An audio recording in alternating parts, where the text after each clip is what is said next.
Nous sommes le mercredi 17 juin 2015, vous êtes sur Pal Radio, édition spéciale consacrée au principal titre de l'actualité qui n'a pas fini de secouer l'ONN. Le Lancaster quitte l'Organisation des Nations Nordiques. Comme le Polaro, il y a plus d'1 an et demi pour quasiment les mêmes motifs, le Lancaster a quitté l'ONN ce matin. C'est Alexander Granberry qui l'a annoncé dans un communiqué.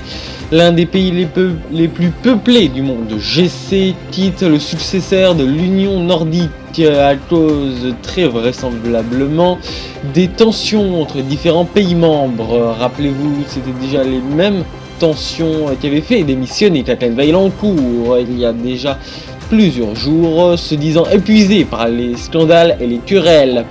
Là, les causes restent assez vagues d'après le communiqué, mais nous avons contacté l'ONN pour avoir une réaction, mais l'Organisation des Nations Nordiques nous donne aussi plus de détails sur les raisons de cette sortie. Voici leur réaction.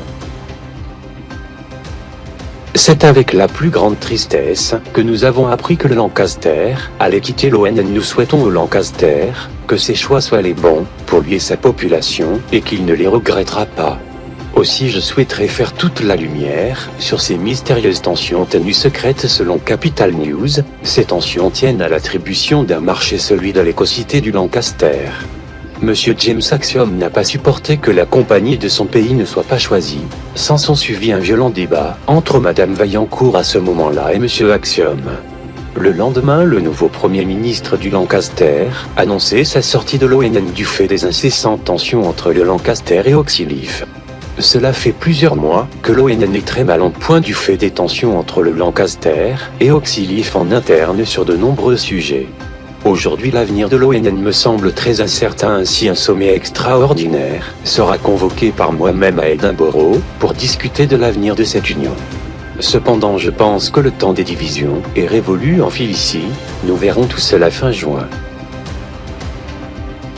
Conclut l'ONN, qui rejette donc la faute sur Oxyleaf, qui est accusé de plus en plus d'avoir été à l'origine de ces tensions, suite donc à sa colère après l'attribution du marché de l'éco-cité du Lancaster à Helios et Neck, alors que James Axiom aurait voulu à tout prix qu'Adwai rapporte l'appel d'offres.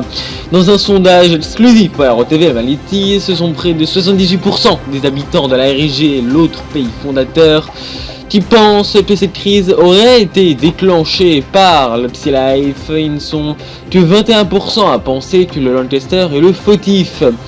De plus, l'Organisation des Nations Nordiques risquerait bien de voir ses heures et ses jours compter dès à présent, car en plus d'être un pays le pays membre d'ailleurs le plus peuplé de l'ONN, le Lancaster était surtout l'un des 2 pays fondateurs de l'organisation.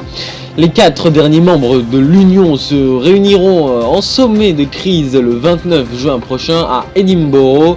Un an après avoir évité la faim en se transformant en l'ONN, l'UN originelle n'a jamais perdu ses problèmes. On comprend mieux maintenant pourquoi le Polaro en est sorti. Merci de nous avoir suivis.